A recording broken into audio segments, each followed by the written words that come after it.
ప్రాణం కంటే మా దేవుడు ఎక్కువండి.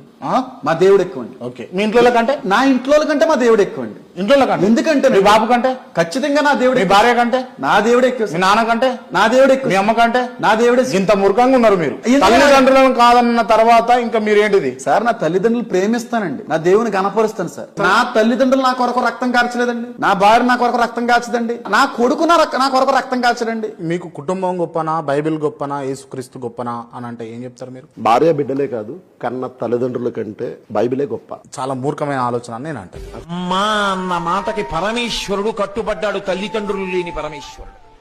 అమ్మ ప్రేమ అంటే అంతటి. అందుకే శంకరులంతటి వారు పరిపూర్ణ జ్ఞాని, అహం బ్రహ్మాస్మి అన్నవారు తల్లిగారు వెళ్లిపోతే ఆర్యాంబ సన్యాస ధర్మానికి వ్యతిరేకంగా బంధువులు అంత్యేష్టి సంస్కారం చెయ్యనంటే అరిటాకుల మీద పడుకోబెట్టి అగ్నిహోత్రుణ్ణి పిలిచి అగ్ని సంస్కారం చేశారు తల్లికి.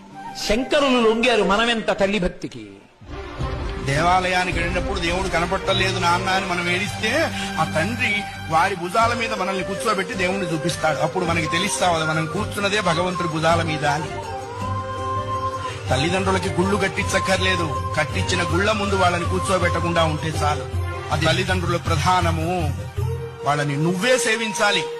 భగవంతుని సేవించకపోయినా నష్టం లేదు, బోల్డు మంది ఉన్నారు. జన్మనిచ్చిన తల్లిదండ్రుల్ని సేవించాలి.